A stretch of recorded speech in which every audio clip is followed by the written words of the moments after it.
Commission for November 20th, 2024. Call to order, please. I believe we should take a roll call. Please, Okay. Chair. First, we do the pledge. Excuse me, sorry, this is a little new agenda, so I'm getting used to it. We'll start with the pledge. David, would you lead us in the pledge? I'd be happy to. Please rise if you're able, hand over hearts. Repeat after me. I pledge allegiance to the flag of the United States of America And to the republic for which it stands, one nation, under God, indivisible, with liberty and justice for all. Okay, now we will go to the roll call. Commissioner Greta, Here. Commissioner Lakevold, Present. Commissioner Dunbabin, Here. Vice Chair Hayes, Here. Chairperson Britton. Present. We have a quorum. Thank you. Okay, first line item is approval of the agenda, and I do want to state that we have one correction in the agenda on 12, public hearing. 13A should be 12A. Is that correct? Okay. Correct. So I need to approve of the agenda with the correction. It appears that we have, I'm guessing the people from the public here are here for the tree item. Would it be possible to move that item to the earlier in the agenda so that we can get them in and out of here? If the commission would like to, we can. So I move that we move corrected item 12, the hearing for the tree removal, to go after item 5. That'd be 12A. 12A to go after item 5, between 5 and 6. Okay. I'd like to second that. Pardon? I would like to second that. Second that? Okay. Is the motion a second? Roll call? We will open up the voting, and you should see it pop up. Okay. Drum roll, please. Open to voting. Oh, shoot.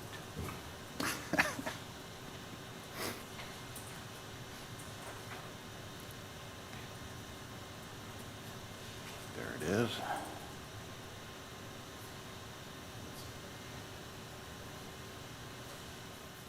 Has everyone voted?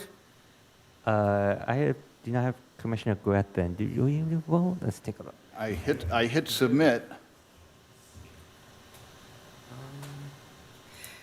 Bear with us also. We are dealing with a new voting system. Oh, maybe I clicked the wrong item. Okay. And then, okay, let me try opening it up again.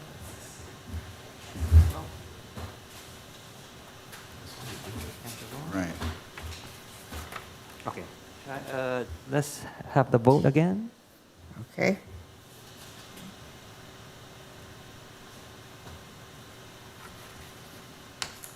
Okay, all votes are in, and motion passes 5-0. Okay, great. So we have now approved the agenda with the corrections. Okay? Yes. All right. At this point, we need announcements of upcoming city events. Anybody have any announcements? I have one. Hermosa for the Holidays is happening this weekend. It goes from Friday from 5 to 9 p.m., Saturday from noon to 9, and Sunday from 10 to 6. There will be a lot of shopping and carnival rides, and then the tree lighting on Sunday evening. Okay. And I think Santa Claus? Yes, Santa will be too, I there. think, yeah. Yes, okay. Also, this is a good time if you want to donate toys for tots. There will be a table to accept that. We do a toy giveaway every year, and we have a big party. I think it's going to be in Hermosa this year. But you can bring toys ahead of time there, or also there will be a van out here, a trailer out here in the police department to gather them later on. But this is the first time we're gathering them. Okay. Any other announcements? Okay. All right. Now we'll move to presentations, and I believe we have moved 12A up to this, which is request to remove and replace one tree in the public right-of-way at 15th Street. I will now turn it over to the Public Works Director. Okay. Thank you, Chairperson Britton. This evening, our Assistant Engineer, Brianna Ayube, is going to give a brief presentation for the request for tree removal that's being requested as part of our annual street improvement project in order to accommodate accessible improvements along the walkway and curb ramp. And with that, I'd like to invite Brianna up to the podium.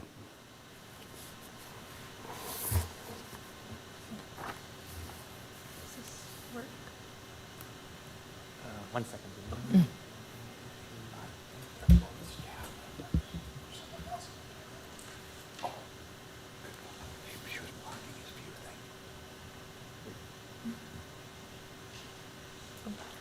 Good evening, Public Works Commission staff and members of the public. My name's Brianna, and I'm one of the assistant engineers in Public Works Department. I'm here to present the request for removal of one ficus tree and replacement of 2 trees for our CIP 105 annual street improvements. Oh, let me see if this slide works. Okay. So the tree removal is proposed to be a part of CIP annual street improvements, where we will be repaving and restriping roads and installing new ADA curb ramps and sidewalks.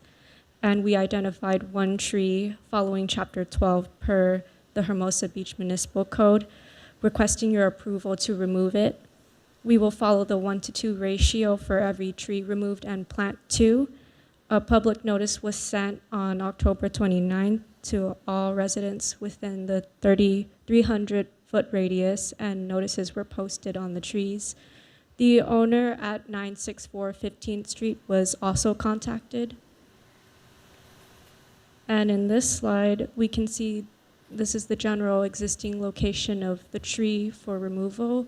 It's at the intersection of 15th Street and Ocean Drive. This is the condition of the tree right now. You can see that the roots have caused uplift to the sidewalk and pavement, which creates a trip hazard, and the sidewalk no longer meets ADA standards for path of access and travel. There's also, the tree has been pruned severely because it's near the overhead voltage, so it creates that unbalanced canopy. And here's another slide. It's also very close to the intersection, which limits the sight lines for pedestrians and motorists, and it's very close to the adjacent stop sign and the fire hydrant. Currently, there's no curb ramp, and it has been identified to be non-compliant and needs to be reconstructed to meet ADA standards. We had the arborist Mink Tree Consulting to evaluate the tree, and the necessary work to replace the sidewalk and curb would require the root removal, but that would be well within the critical root zone, so that would cause immediate concerns of the tree's stability. And so the arborist's recommendation was to remove the tree and plant 2 new trees. So we proposed there's 2 tree options available, the Brisbane box and catchput tree. They both range from about 30 feet to 45 feet. And these are the 2 replacement locations we have for them, which is a little bit down west, but still in the same parkway, fronting 964 15th Street. So this is a closer up picture of what we are proposing to plant.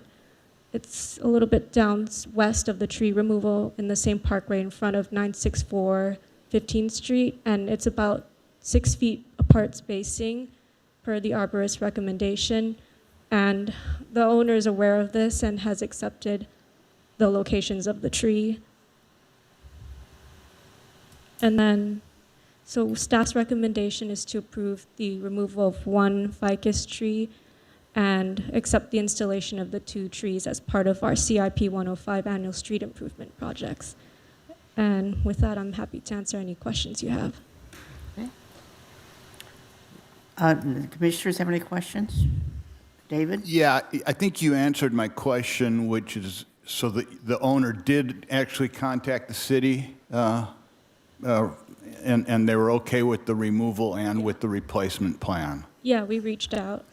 Great. And did they express a preference for which type of replacement tree? No, we asked and they said whichever one the city wants.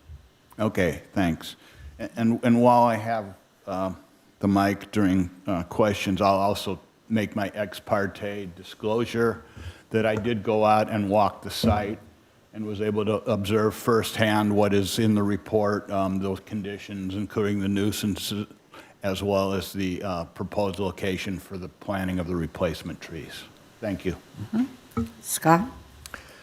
Yeah, is there any concern that we're going to plant these trees 6 feet apart and they have between a 15 and 25-foot canopy? I mean, these trees are going to be well into each other. Oh, no, there was no issues. We consulted with the arborist and I asked and measured it and he said 6 feet was going to be okay. But, so, I mean, if, let's say best case scenario, you have, each tree has a 15-foot canopy, then you're 7.5 feet. So, I mean, you're going to have branches well past the center line of the next tree.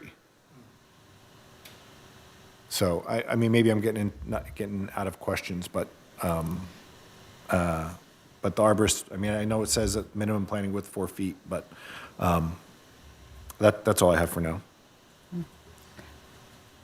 Did the arborist have any comment about that? I didn't ask specifically about the canopy, but it's just the spacing. Like, he did provide me the spread, like how far it would grow, and then I also talked, with the current resident that's living there that he was willing to, like, maintain the tree too. So part of clarity, is part of the proposal we can adjust the distance between the 2 trees, or this is set decision? So there is probably limited frontage in front of the property to plant the trees, so that's why we did come up with a spacing. We had the arborist make a trip to go out and say, hey, is it possible to fit 2 trees on this frontage, knowing that there is limited frontage in front of this property? I think that's always the challenge, that when we're trying to find a home for the replacement trees is where to put them, and then we also want to coordinate with the adjacent landowner to make sure that they're willing to accept the maintenance and care that they're going to be responsible for.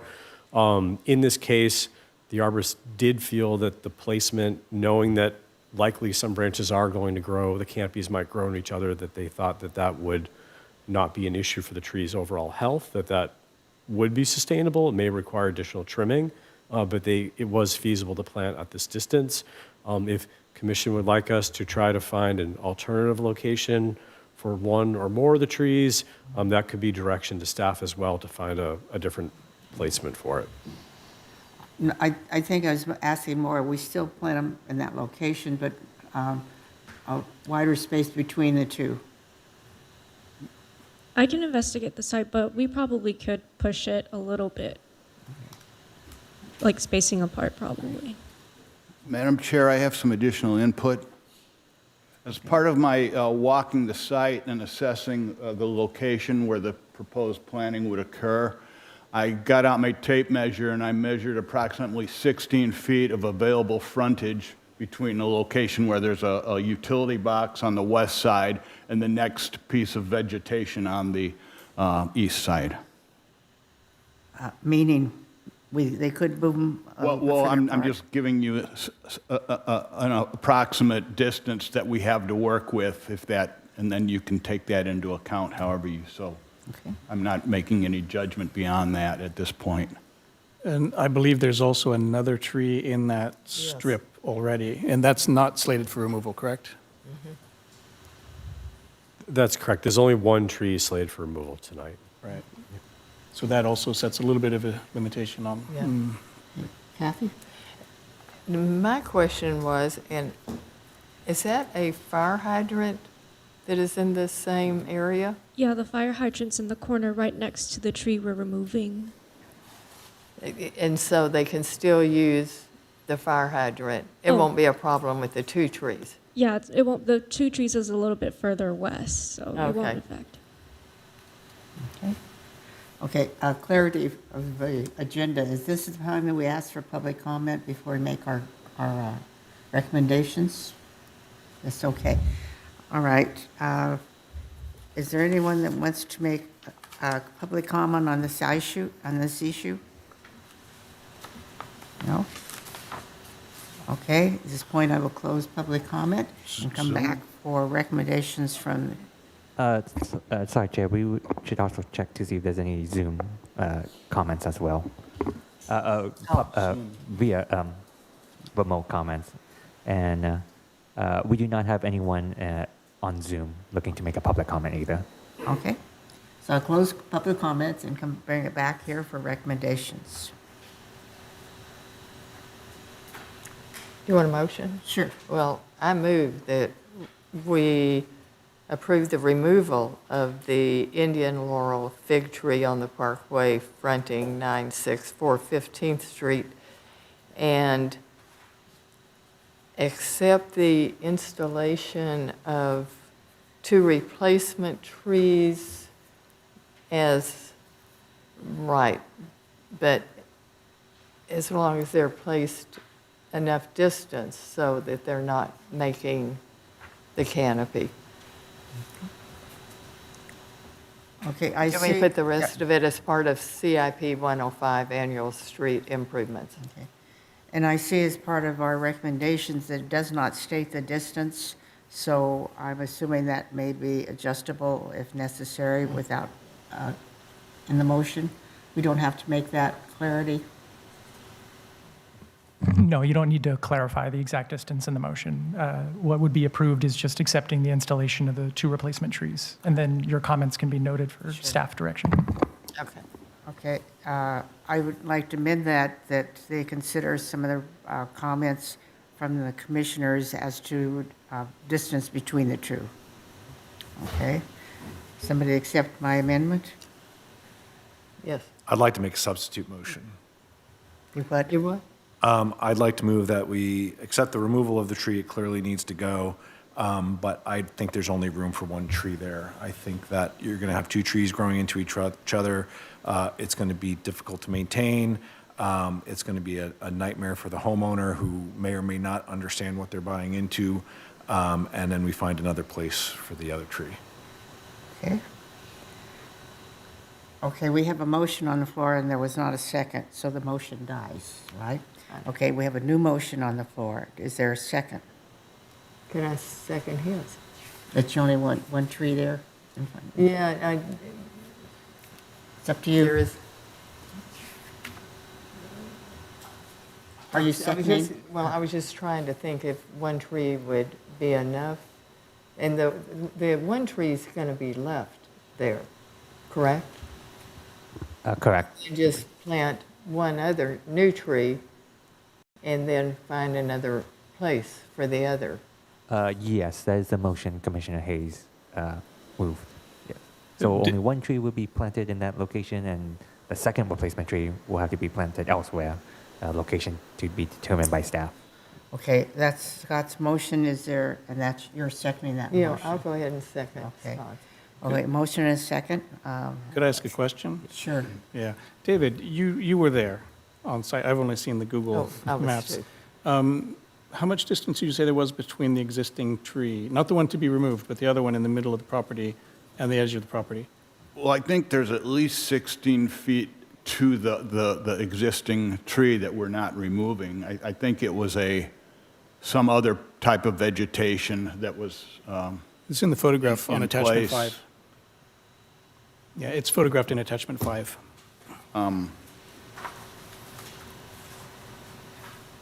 It's like not an agave, but something with spiky.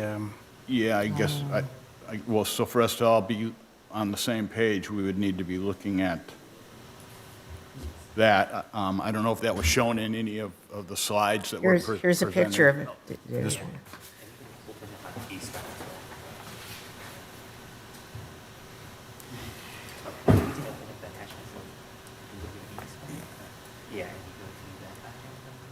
'Cause I certainly understand Scott's concerns. I think they're very valid. But I'm wondering if there's actually more space there for 2 trees or not.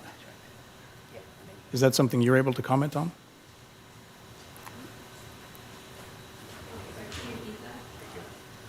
Yeah, I'm wondering the available space there is, if you said the arborist suggested 6 feet, Yeah. and Scott brought up some very valid points that that's probably going to be too I got my close. mouse. Is there more space, more available space to space things out in front of the property within that area that's available? I didn't want to put it too close to the other existing tree Right, either, so that's why I spaced it out at 6 feet to be safe. got it. So kind of 6, 6, 6 for all 3? About, yeah. Yeah, okay. So I'm kind of missing the discussion because we're messing around with the computer here. So do you have a picture that shows the whole frontage there, or? I don't have There's the, that picture right here. All right. You can look at his, you can look at Scott's. I also have my hard copy. Okay, while he's looking, I have clarity on this project. If we do make a motion to have only 1 tree there, will this motion still pass to remove the tree, or do we have to wait for the second location? Just to clarify, so at this time, the commission would be approving whether to accept the installation of 2 replacement trees. The motion does not need to specify the exact location or distance or any other particulars of where the trees need to be located, just that the commission is choosing to accept that 2 replacement trees should be added should the removal go through. Okay, and location is not an issue. Location is not as part of this recommended action, no. Okay, great, thank you. Okay. So where are we? Is the motion on the table one that actually specifies how many trees? Yes, Uh, 1 tree. The motion is on the table that we accept replacement with 2 trees. The motion, Scott's motion, which was seconded, is that only 1 be placed in this particular location, and the second one be placed in another location. Okay, so I'd like to make a substitute motion that, that we accept the recommendation that 2 trees be replaced, and that it's at least 1 tree, and that we rely on the expertise of the arborist to determine if 2 trees can be planted there.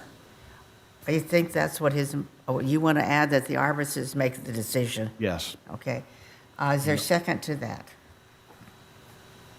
Okay, his motion dies for lack of a second. So we go back to Scott's motion, right? All right.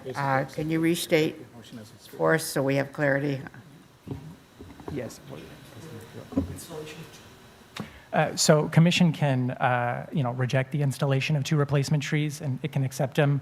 And as also conferred with, Public Works, you can accept the installation of 1 replacement tree at the location as well, and give direction that another one be located elsewhere, and you can give deference to, or direction to staff. That was my intent. That was, yeah, great, okay. Yes, so that is Commissioner Hayes' motion, seconded by Commissioner Dunbavin.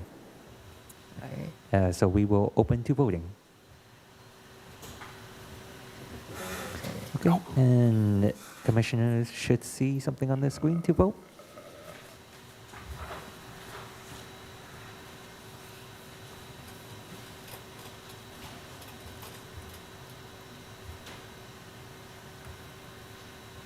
Okay, I see all commissioners have voted, so I will close the voting.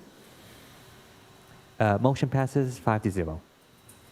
Okay, great. Chair Britton, I just want to make sure that my substitute motion is captured in the minutes, although I did end up voting in favor of the primary motion. Understood. Mhm. Okay. All right. Thank you for your report. All right, now we move on to Public Works Director's Report, Director's Update.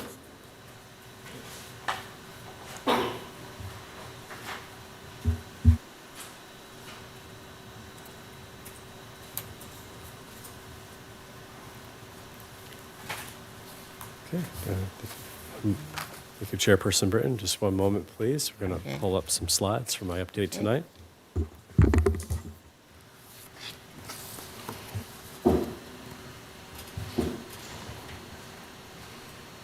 Okay. So a few updates I'd like to share tonight. I'm just going to start off with a general public works staffing update. I'm very pleased to say that we're currently fully staffed in the operations and maintenance team in our city yard, so that's great. But we do have 2 openings in the engineering administration side. We currently still have a city engineer position that's open. That recruitment's ongoing and does remain a challenging recruitment. And we also have our management analyst position is also open. That role is a critical role for the assistance in processing contracts and managing our budgets in the department. So that is vacant, and that's also in the active recruitment phase. And then some of the other more specific updates I'd like to give. I'd first like to start off with an update about the winter sand berm that has historically been built by LA County Beaches and Harbors. The city does not construct the berm. It's something that the county has done historically for years in front of the lifeguard station near the pier. We have been meeting with them over the last several months. Typically, the berm is out from about November to March or April. They've informed us that they will not be constructing the sand berm this year. The purpose of the sand berm is to protect the lifeguard structure. It is not for coastal flooding or the Strand. It's really about protecting the county asset of the lifeguard station that's there.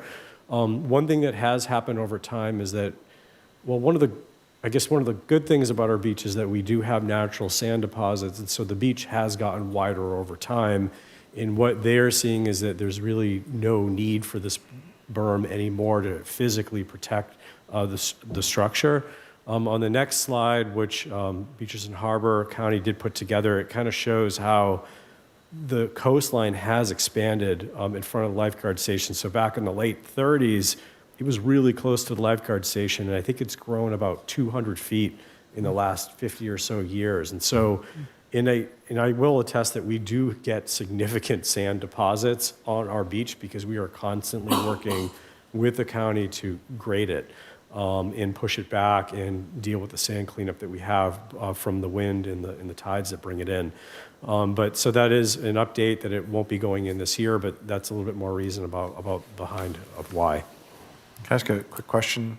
Absolutely. Who is responsible for the maintenance of the lifeguard tower, lifeguard station there? Is that the county or? It's city? the county. Okay. We have a lease agreement with them, but the county is responsible for the maintenance of the structure.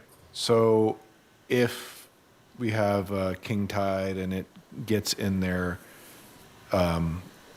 it's their problem?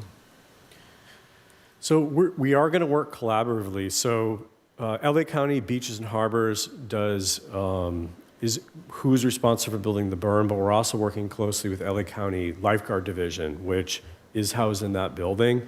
So we did meet with both agencies when we did discuss this. So they're actively monitoring all the tides. We actually work really closely with Lifeguard Division. Generally, if there's any big storm, we're usually talking with them, 3 to 5, 7 days before, kind of planning what's going to come in. And so if we do see a situation where we do think there's going to be a high storm surge, they do have ability to bring Beaches and Harbors in for some emergency help.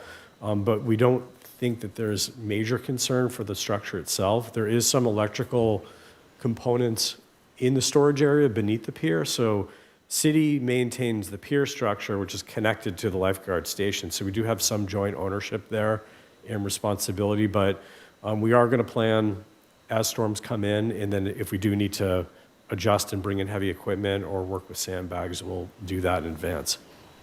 Thank you. Yep. Sticking with the beach theme, I also want to give an update about our accessible beach mats. So we currently have deployed 3 beach mats, 2nd Street, 11th, and 22nd Street, that have been out for a couple of years now. And I think the last 2 winters have proven extremely challenging to maintain the beach mats. For the sand, which we had just discussed, some photos on the right. The top right shows what we've been experiencing during the winter months with, in some cases, several feet of sand are covering these, and this is just from 1 or 2 wind events can completely cover these beach mats.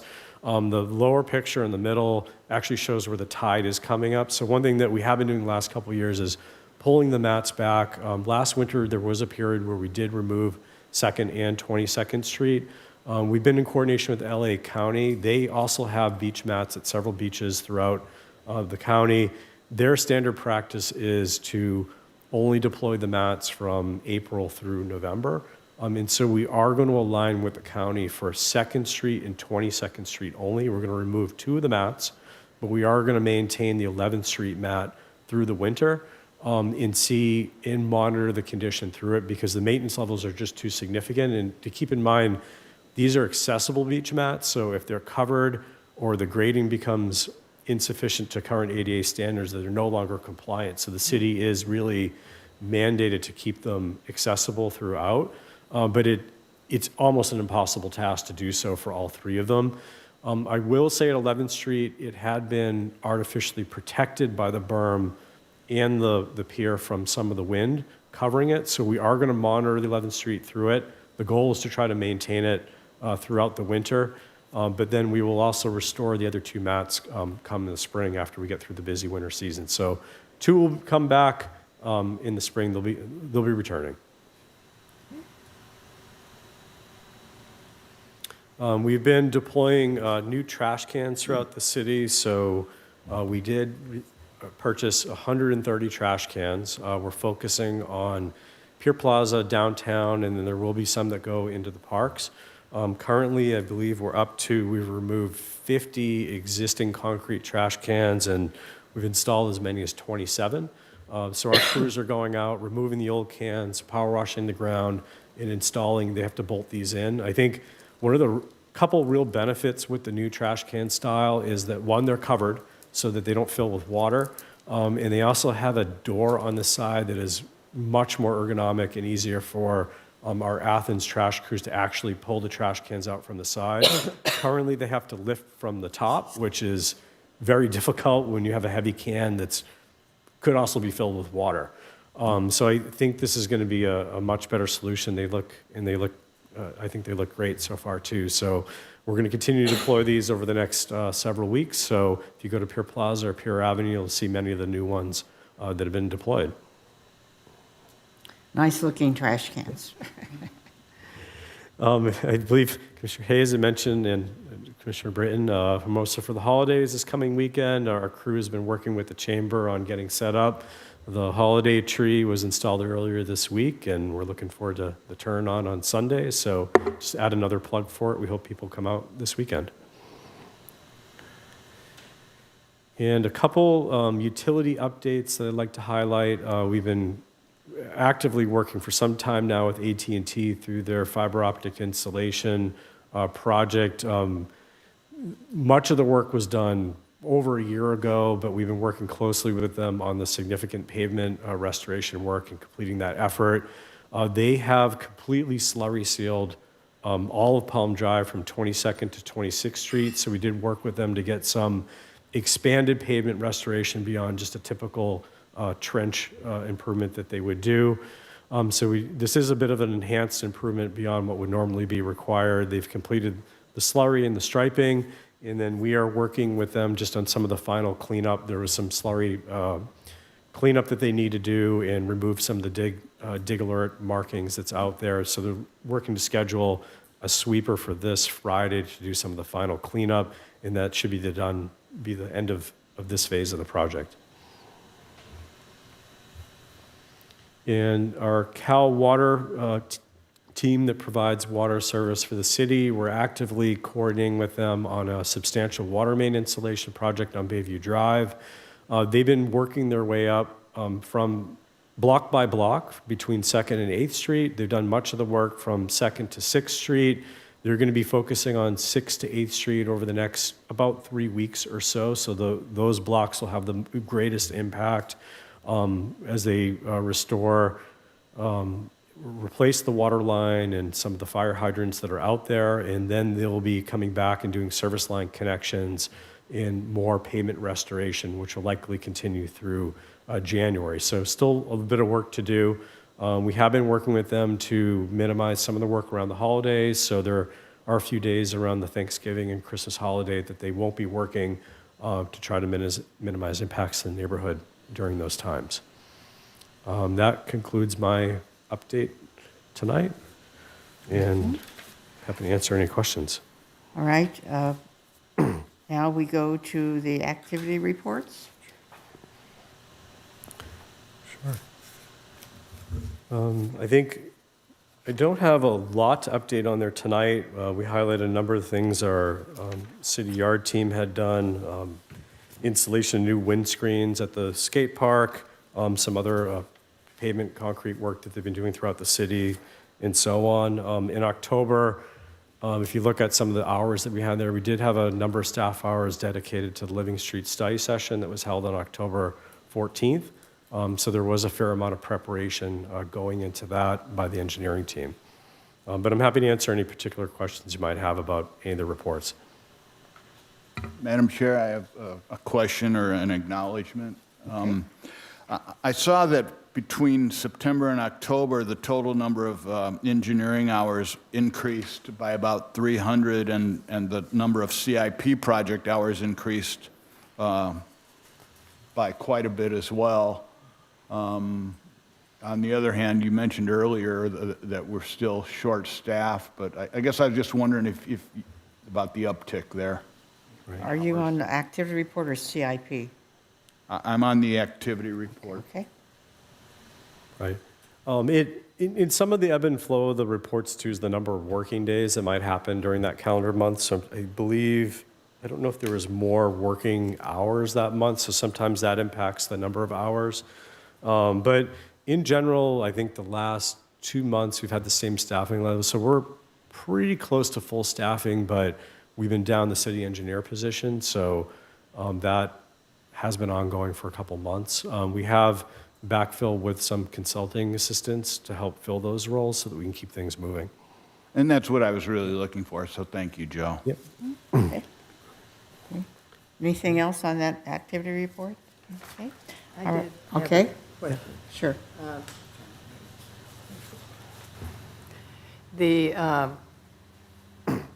On the September, down near the bottom, the SCE Rule 20A for undergrounding, is that there because of the Greenwich undergrounding? It's fourth up from the bottom. That actually, I believe, is a different one. The Rule 20A is there are some funds that the city receives, the Rule 20A to underground projects.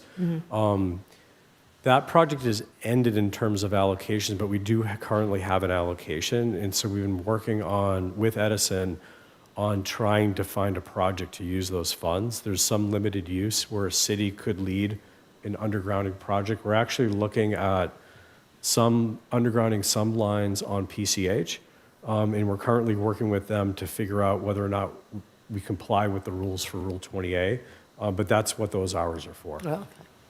Yeah. Thank you. Any other questions on the activity? Okay. Moving forward to the CIP status report.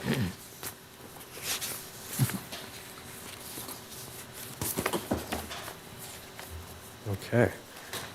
So we're going to load up another presentation for this. I have quite a few updates tonight for CIP. The team has been very busy, as Commissioner Griffin noted, the uptick.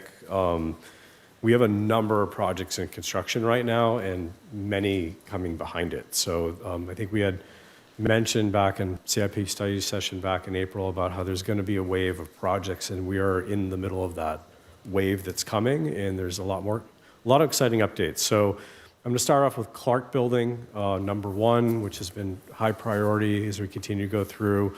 We started construction in October. The building permit was issued at the end of October once we completed the abatement. We've completed all the interior and exterior demolition. We've installed the grease interception. We've moved on to interceptor, rather, and we've moved on to some of the rough plumbing and exterior concrete work, and we're continuing to work with Edison on underground the utility lines to the building. I'm going to share a few photos, show you a sneak peek inside the building and around the site. I'm sure everyone's been looking through the fence as they walk by to see that it's active, but the picture in the middle is where the fireplace used to be, so that's completely removed. We have some of the exterior work on the left-hand photo, and then on the right you can see where all the ceiling components were removed, but we've completely done all the demolition, and we're moving on to all the other work. This slide shows the grease interceptor getting installed in the front of the building along Valley Drive, and the SCE utility undergrounding trench work that we're doing in conduit installation. And then on this last slide that we have, some of the ongoing internal plumbing, rough plumbing is going in, and they are doing all the form work outside the building for the exterior concrete. So pleased to report we continue to make good progress on the project and excited to show some photos. I just had one question on the Clark building. One of the bricks showed up at somebody's meeting, and I'm wondering if the bricks are still around, because that would be a great fundraiser to sell those bricks, unless they've disappeared. We saved some of the bricks, but not all of them. We saved some that were in good shape, but there were many that did have a lot of concrete on them. Not all of them were as good as maybe the one that you saw. Yeah, right. That's something to consider. Yep.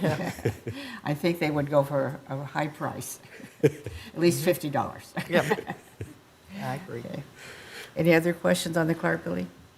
No. Just Okay. what's anticipated completion of construction? So we're still targeting April. Okay.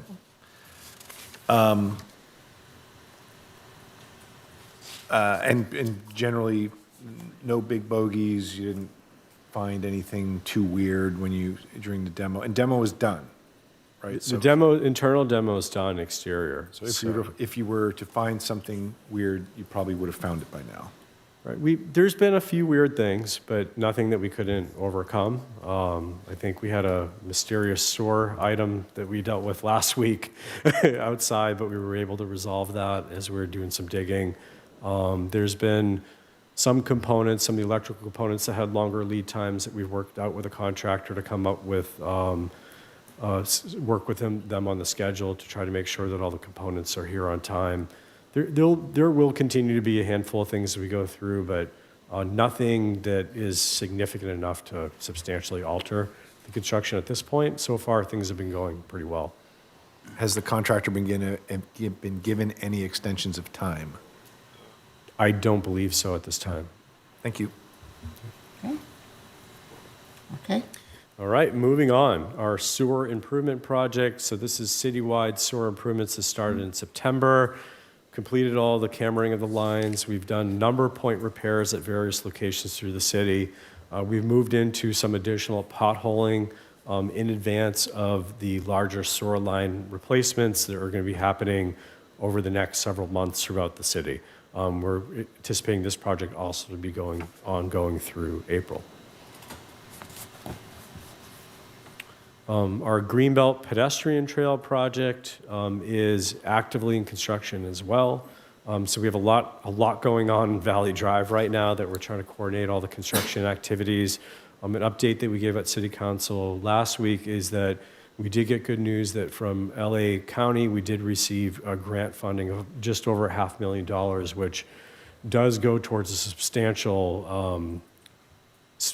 helps fund the project and will allow us to save that money, the general fund money that went to the project. So this was good news. We were able to secure the funding for the project, which will go towards the ongoing construction.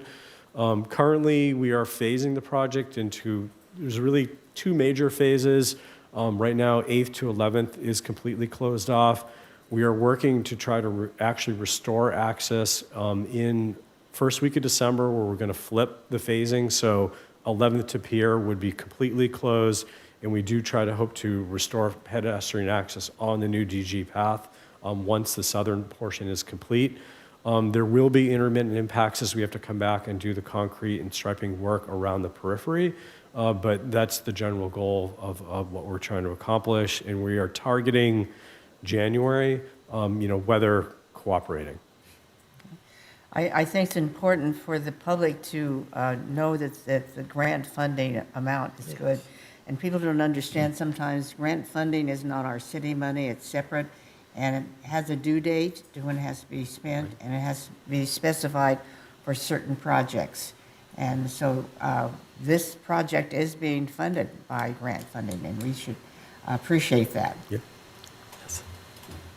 And if I could add or ask a question, so I don't believe that we made any assumptions about getting grant funding when we approved the construction bid and got council approval to proceed. So is it likely then that there will be some other funds that could be released back into some other funds, such as CIP 301, the Capital Improvement Project Fund? That's correct. Whatever funding we had in there once we received the reimbursement would go back into the pot. Thank you.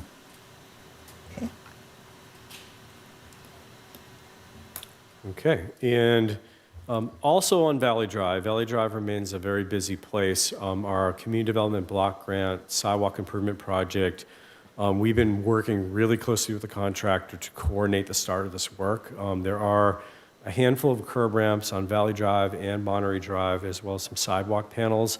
The one that we've been carefully trying to coordinate are the 2 curb ramps actually right at the driveway of City Hall. And we've been trying to time that with the closure of the northern half of the Greenbelt. So the plan right now is actually to construct those 2 ramps next Tuesday, the 26th. We've been working with the contractor to do it during school break, and before the official flip of the Greenbelt phasing goes to the north side to minimize pedestrian impacts at that location. They're hoping to be able to do those 2 ramps in potentially as little as 1 day or maybe 2 days.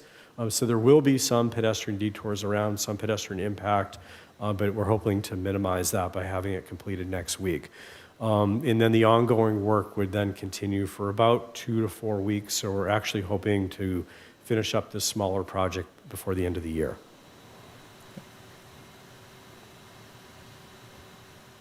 We are also actively in construction with our Civic Center charging stations. This is going to construct 20 level 2 chargers behind City Hall on Bard Street to help charge our growing electric city fleet.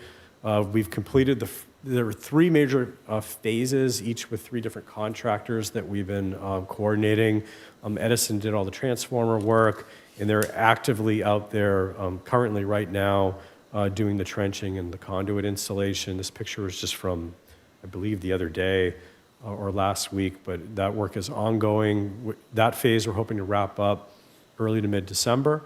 And then we'll have another contractor that comes in and installs the actual charging stations, which we hope to have complete in early 2025, hopefully January. We've done a significant amount of work on the pier structural evaluations. We had a boom lift that was out on the beach about a month and a half ago to inspect the underside of the pier on the sand.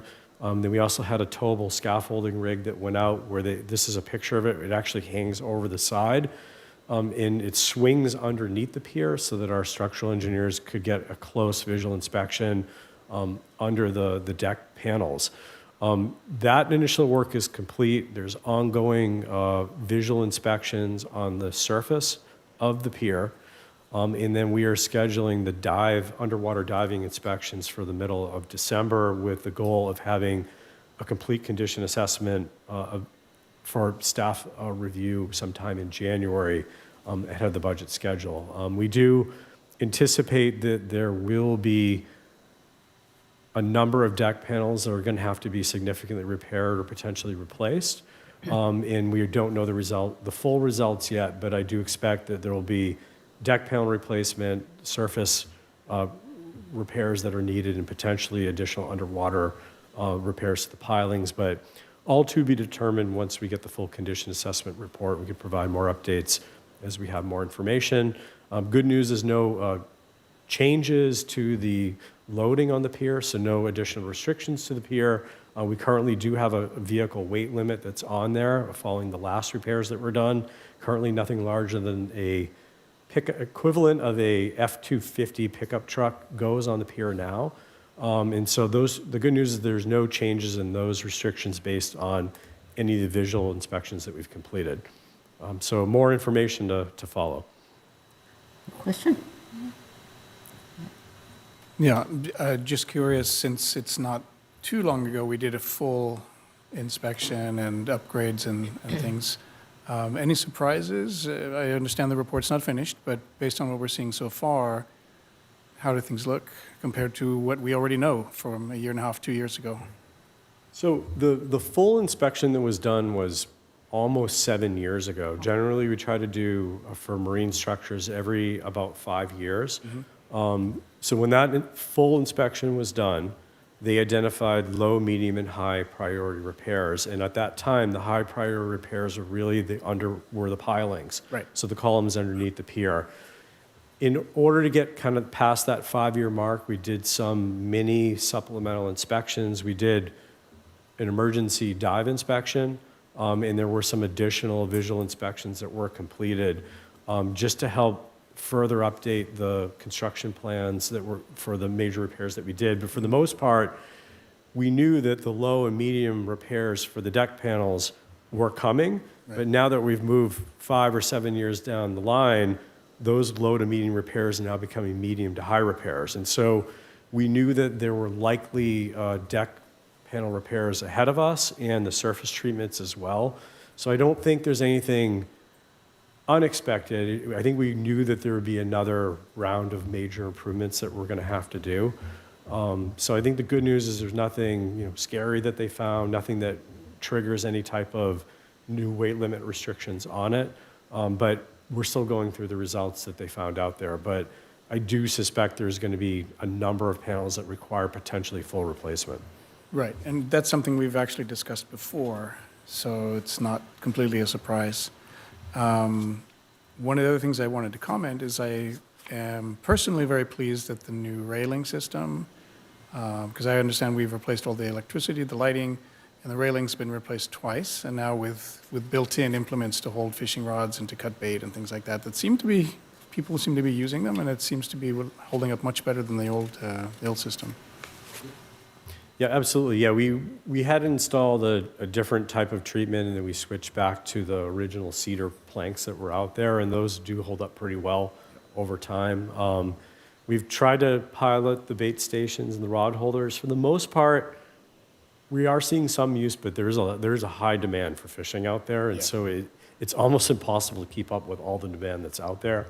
But some positive feedback. We're going to keep monitoring their use, and hopefully it minimizes some of the damage to the railings. Well, and I haven't seen it to the same degree what I saw before, where people were actually cutting holes and carving out pieces, and I don't see that kind of treatment anymore, so far.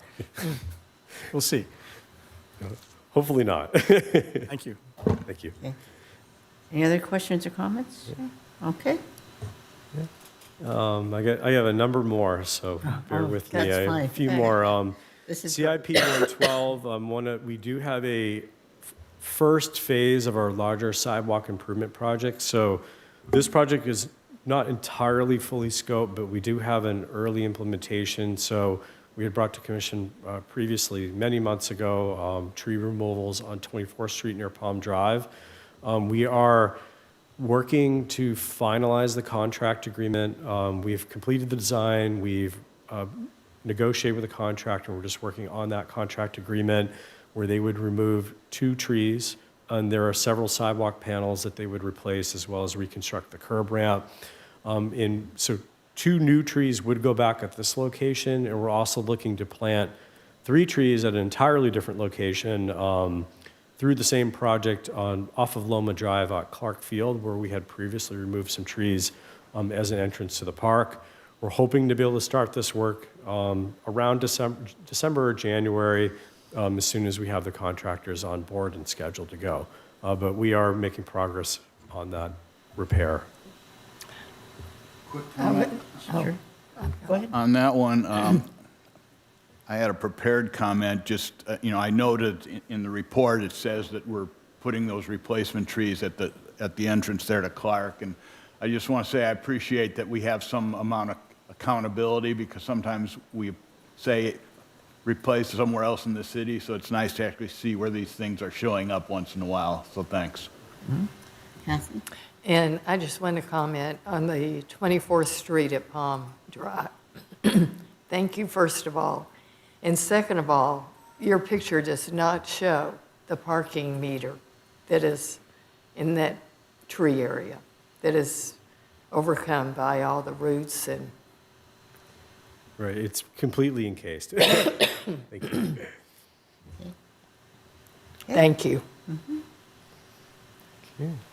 Moving on to utility box wrappings, this is ongoing. We did extend the schedule out a little bit on the CIP. There is a fair amount of work going into this. Staff is actively coordinating with individual artists that are either hand painting, and we are beginning to work on the design approvals for the electronic art that's going to go for the wrapping. Our crews are going to be doing the printing and the wrapping of these boxes. I think we have about 5 more designs that are underway that we're working with the artists on, but 7 boxes have been completely painted. There's another one scheduled to be installed in about 2 weeks or 3 weeks in front of Valley School on Valley Drive. And then we're going to hopefully deploy out the wrap boxes over the next several months. But this will be an ongoing process, but we continue to chip away at rolling out the art. So this one's in front of Valley Park on Valley Drive. If you've seen it, it's actually, looks kind of neat from the park side. It looks like an extension of the tree. Our civic facilities condition and needs assessment, this is looking at all of our civic facilities with a real focus on our civic center and our police station. We had done several weeks ago in-person tours of City Hall and police station.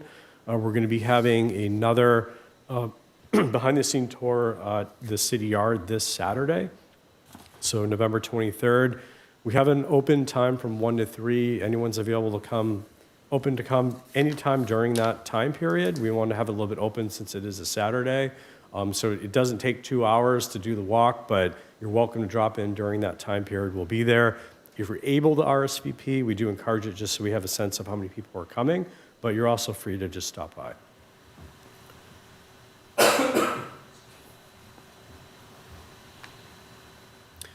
South Park irrigation and slope repairs. Want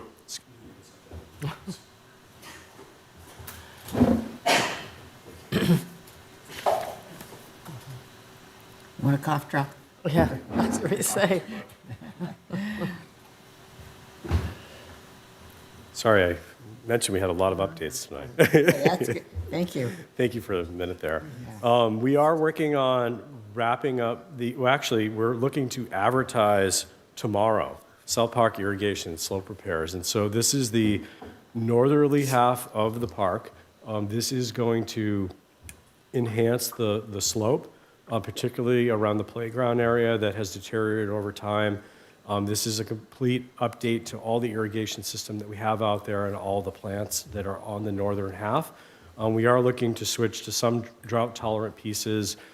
For example, around the restrooms, all grass. We are looking to switch from turf to native plants. And as part of that, we are actually working with West Basin on their turf removal program for reimbursement to make that switch to a more drought-tolerant species.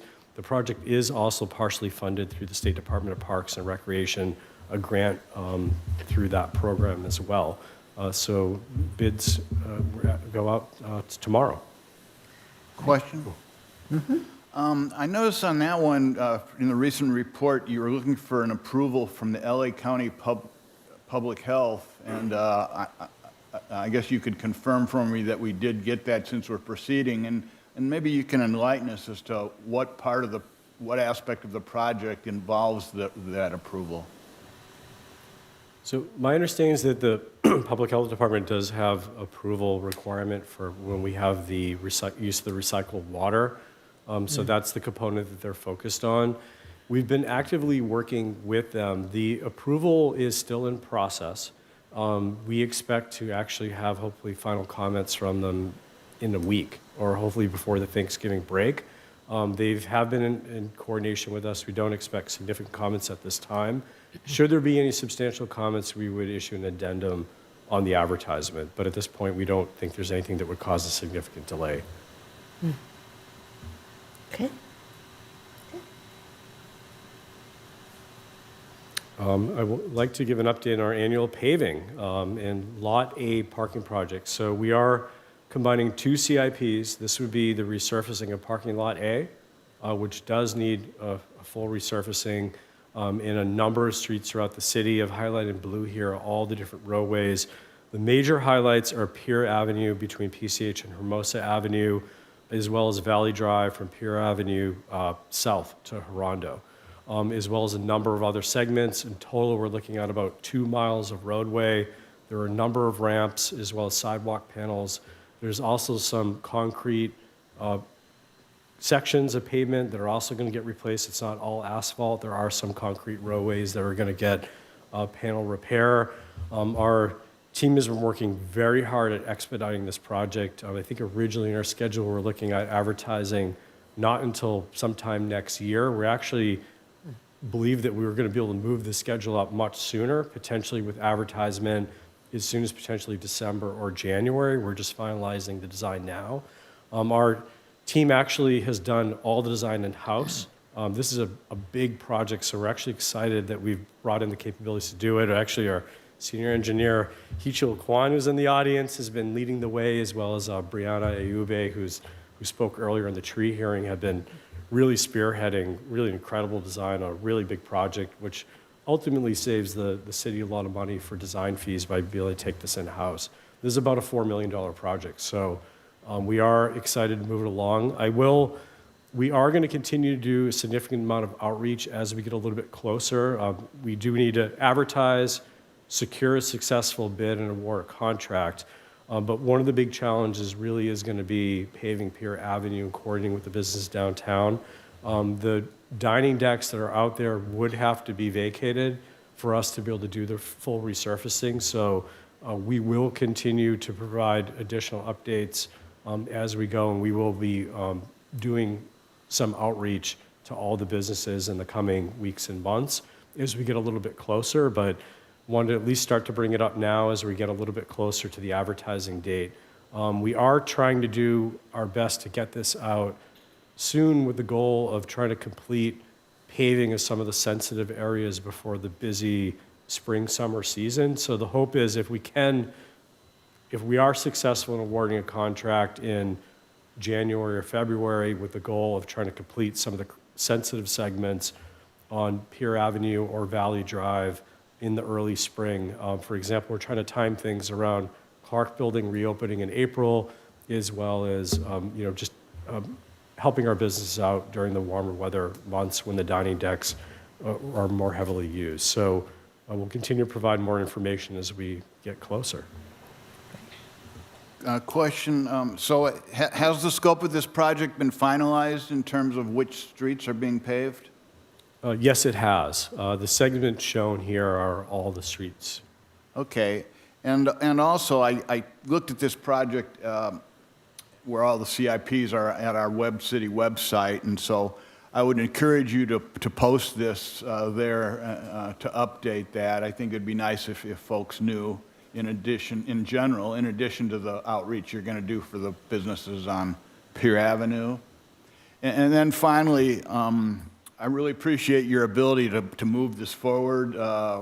One of my, main disappointment when I saw the schedule laid out during the CIP study session back in April was that it looked like we may have had a big gap in time between construction projects. So really appreciate your ability to do this. Thanks.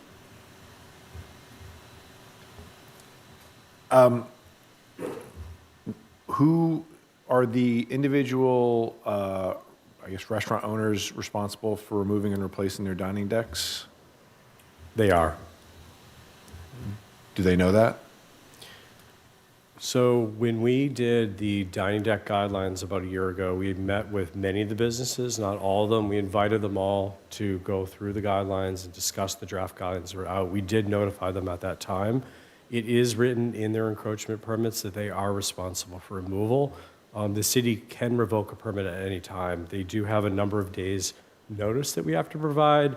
And in this case, we want to give them as much notice as we possibly can and try to work with them. And we're also trying to minimize the duration on Pier Avenue as well. So we are working through our specifications to try to work out what the potential phasing would be and the way that the contractor would be instructed to build the project. We're looking at, for example, possibly paving one side of the street and having two-way flow on each side of the median on Pier Avenue so that we can try to get them in and out as quickly. We're looking at potential of night work. We haven't completely finalized the staging and phasing for how we're going to do it, but once we have more information, we are going to expand that outreach to them so that we can share with them and try to get as much advanced planning as we can.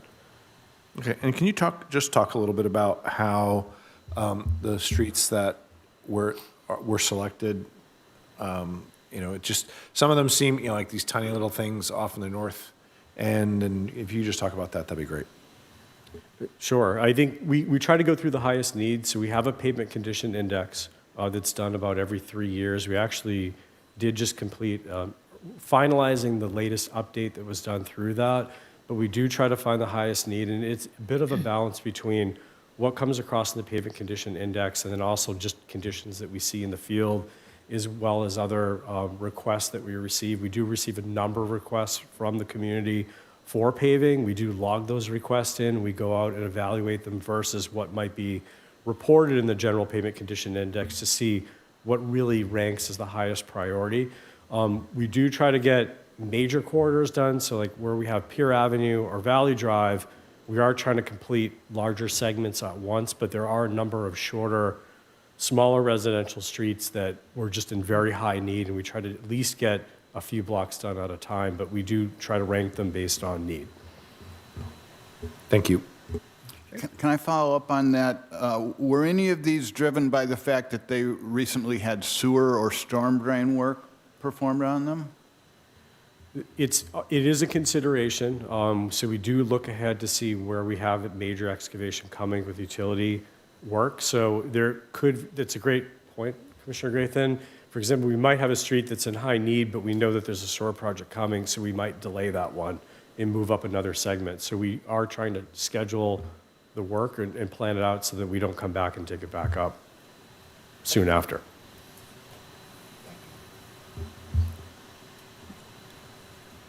Oh, actually, I had a follow-up on the Dynam decks, if I may. So is the concept that those would be removed completely and then the businesses would restore them, or is the idea that they could be moved to a different place on the street while it's being paved and then moved back? In other words, is there sort of a temporary storage plan the city is offering to support? We will reach out to the businesses, but it would be their responsibility to completely remove them. There's not a lot of right-of-way available to store them. So that's why I do say that we do plan to do a significant amount of outreach that hasn't begun yet. I only start to raise the awareness tonight that this is coming. It's still a few months out. Like I said, we did notify some of them about a year ago, but here we are a year later and time has gone by and we're getting closer, but I think as we have more definite information, we are going to reach out to all of them about how to best coordinate that. But it would be their responsibility to remove it. Thank you. Okay. Parking, unless there's a question, I'm sorry. Parking lot D, I wanted to give an update. The project had been working towards getting a coastal permit that was still pending. We had advertised the project as we raced to meet the Coastal Conservancy grant deadline that was February. On November 8th, we did get notification from the Conservancy that they did extend the grant deadline on the project, which we had originally expedited the advertisement in an effort to try to meet that grant deadline.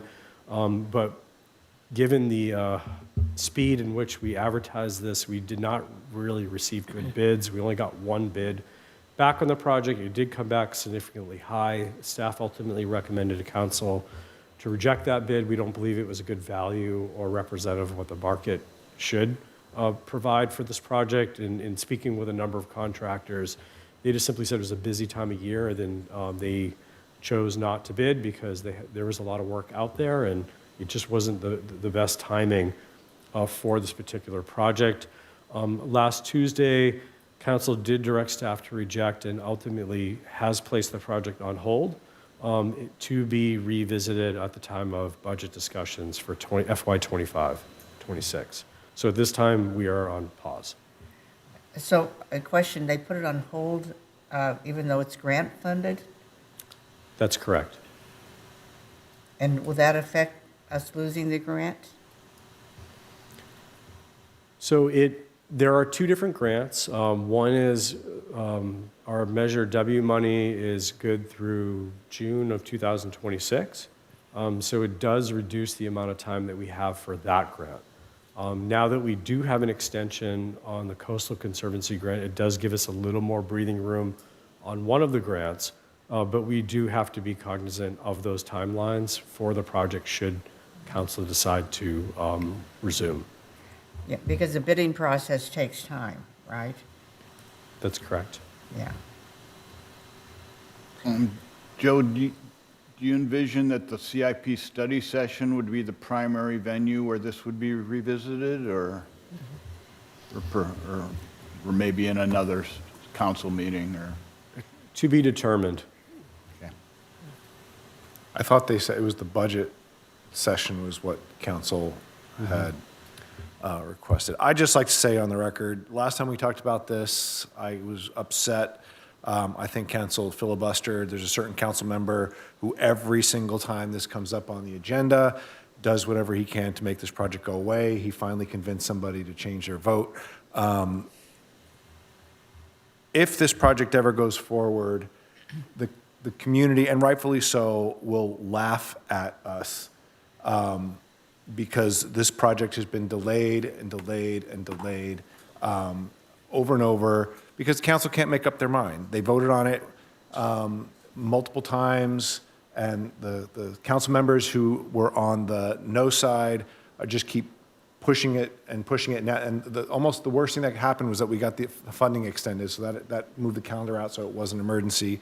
I don't think this is ever going to go through, and I think it's very sad, and I'm disappointed in council. I'd just like to say that on the record. What seems to be the biggest complaint, a reason for putting it on hold? I mean, certain members of council think that this is not the best use for this property. And that has been voted on multiple times, and it was approved up until last council session where another council member flipped, and now this project is dead in the water. Are you referring to, they wanted to have a double-decker parking lot? Yeah, again, this was the very first project we talked about when I got on the commission 4 years ago. This project, and the project had been, that was 3 years old, I think, at that time. And then when a certain council member decided that he thought it'd be better to put a parking deck there, it proved to not be feasible financially, and I don't think there's a plan for what to do here. They just don't like what's going in. Sorry, I have strong feelings There is a plan, about it. correct? There is a plan, No. but they have not approved it? There is no alternative plan to the current parking lot D plan. But there is a current plan? Correct. Okay. That was being expedited to get through permits so that we could get the grant funding, and now all of that is sitting idle until council makes up its mind. Any other comments? No? Okay. I'll just add that I don't fully understand the decision either. And I'm hopeful that there's a chance this could be revived, but I don't know that that's likely. And that's all I'm going to say for now.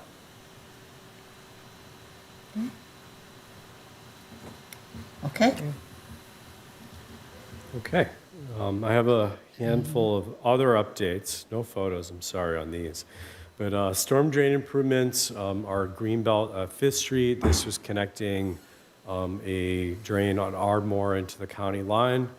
construction is complete. We've been working on, the notice of completion's been submitted, so there's just some final closeout work that staff's doing, but this project is complete.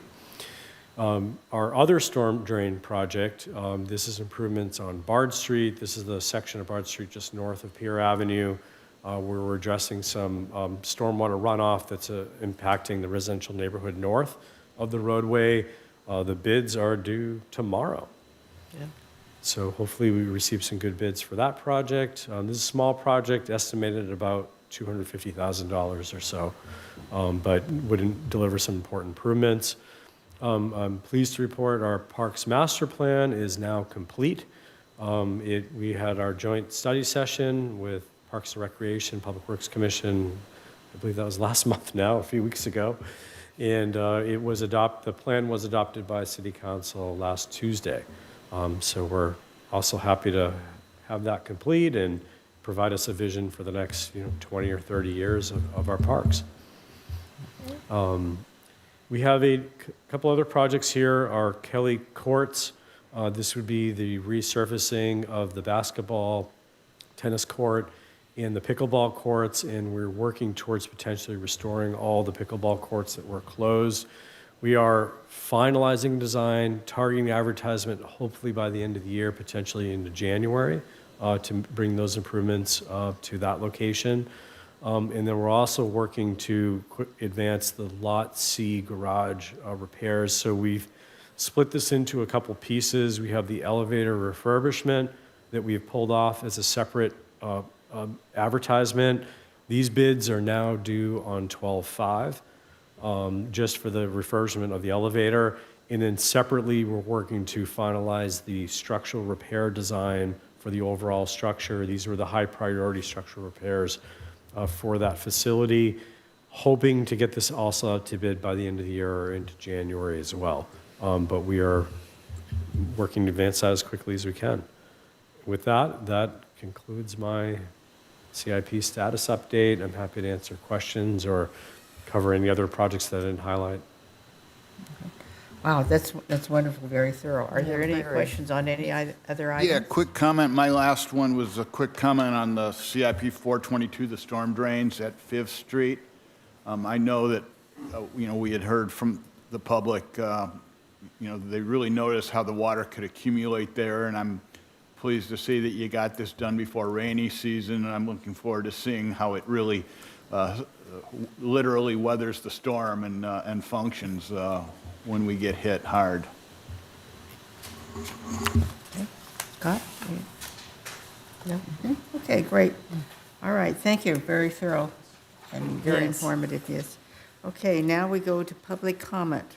This is the time for members of the public to address the Public Works Commission on any items within the commission jurisdiction and on items where public comment will not be taken are the presentation, Public Works Director's report, commissioners' comments, consent calendar, items not pulled for separate consideration, and further agenda items. The public is invited to attend and provide comment. Public comments are limited to 2 minutes per speaker and shall only be taken in presence of the City Council chambers. No remote public comments will be taken during this time unless required by the Brown Act. A total of 30 minutes will be allotted to this initial public participation item.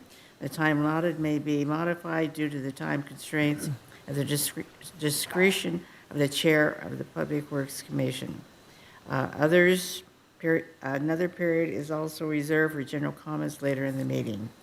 No action will be taken on matters raised in oral or written communication, except that the commission may take action to schedule the item raised in oral or written comments for a future agenda.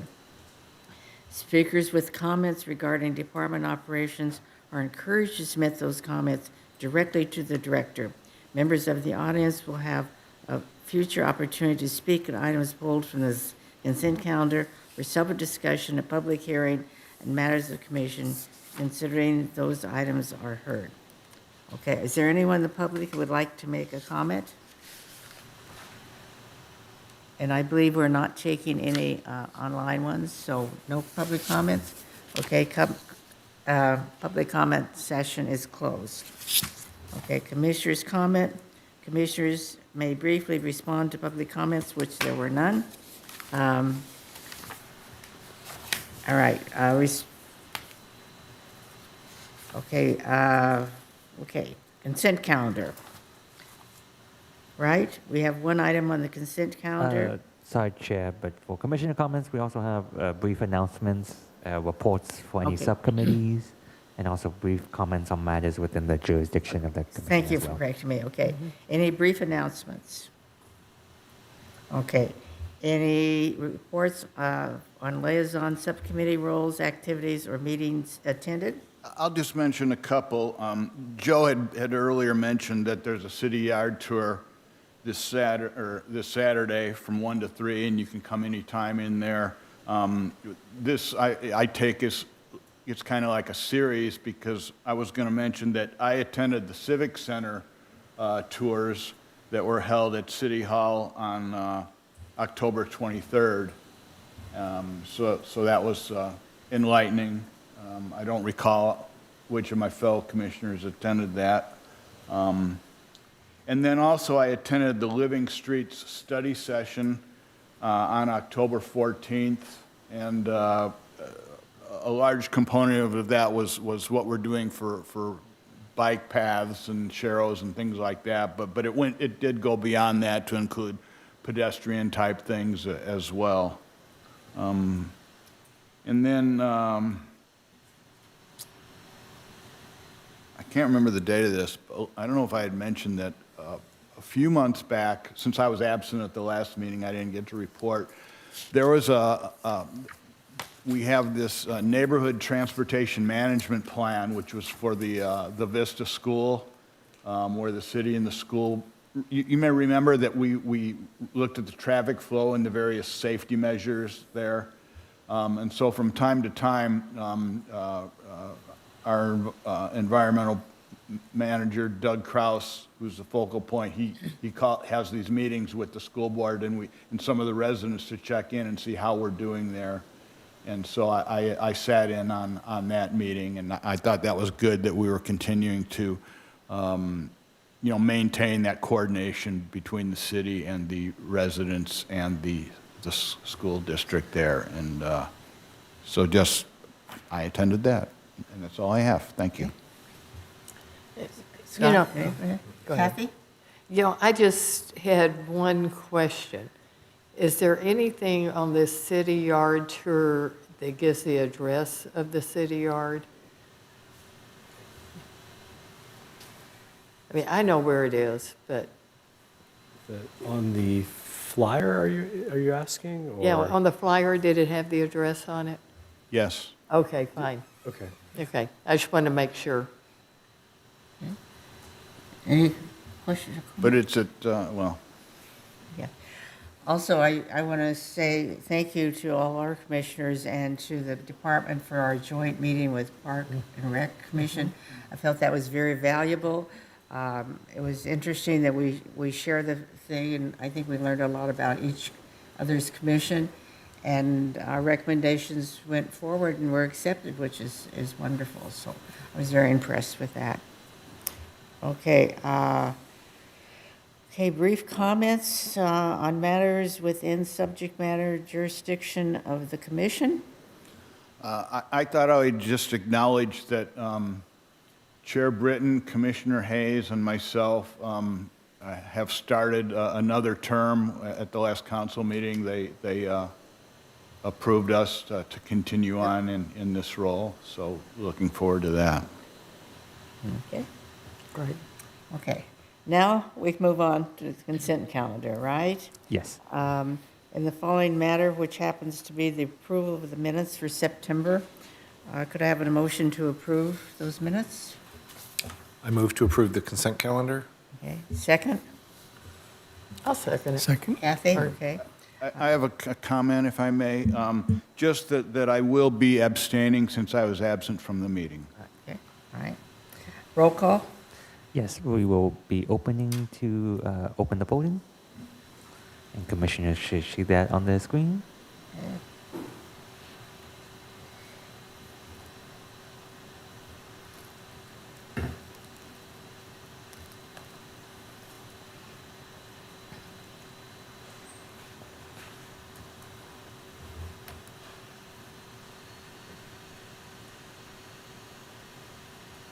All right, we have all votes in. We'll close voting. Okay, And motion passes, 4 yes and 1 abstain. great, Good. okay.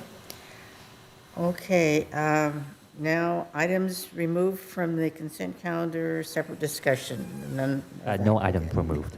Okay, and now we go to another public hearing, right? Or we're done with that because we moved it up forward? Yes, we were done with the public hearing. All Chair. right. Now we go to appointment of Public Works Commission chairperson and vice chairperson and meeting schedule for 2025. Okay, thank you, Chairperson Britton. So this is the final meeting, of the Public Works Commission for the year. So there are two parts to this report here.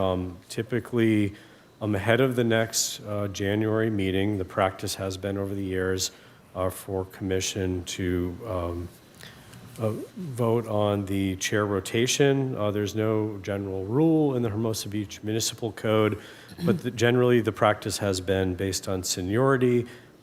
Should we follow that rule for next year, the vice chairperson, Commissioner Hayes, would be next in line for chairperson, with Commissioner Graythen taking over as vice chair. Also, as part of the report is the schedule for 2025, the dates that are out there. We've been meeting currently at 6 every third Wednesday, every other month. So that's the proposal that's in here. So the recommended action is just to appoint the chairperson, the new chairperson and vice chairperson, and receive and file the new schedule for the upcoming year. Okay. Okay, is there any motion to approve as stated the rotation of the chairs from co-chair to chair and vice versa? And that we accept the schedule for our commission meetings for 2025? I have a motion? I would like to make a motion that Chairperson Hayes becomes the new chairperson, or, I'm sorry, Vice Chairperson Hayes becomes the new chairperson, and Commissioner Graythen becomes the new vice chair. Okay. Is there a second? Second. Second? Okay, roll call? All right, we will open to voting. I have a question for the city attorney, and I hate to be a real pain, but Oh, go ahead. Yeah. do we require public comment for this item, strictly speaking, or? Yes, technically. Voting will be canceled, and I believe chairperson can open to public comment. Okay, is there any public comment on this item? Okay, close public comment section, and we will go to the voting. All right. Open voting again.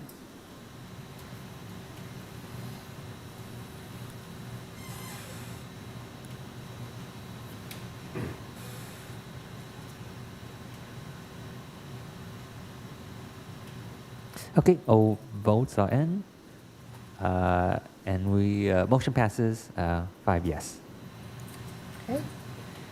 Okay. I believe little applause is in order. Oh, Yes. yes. Thank you for Thank my you, year of Jan. service. It's Yes. been a wonderful learning experience doing with our new system. And I appreciate all the help from Andrew getting this system in place and helping me figure out how to manipulate it. And congratulations, Scott. I'm looking forward to you taking over. Any future agenda items? Nope. Okay, any open for public comment? No, closed No. public comment? Okay, have the rest of a good holiday period and see you next year. The meeting is adjourned.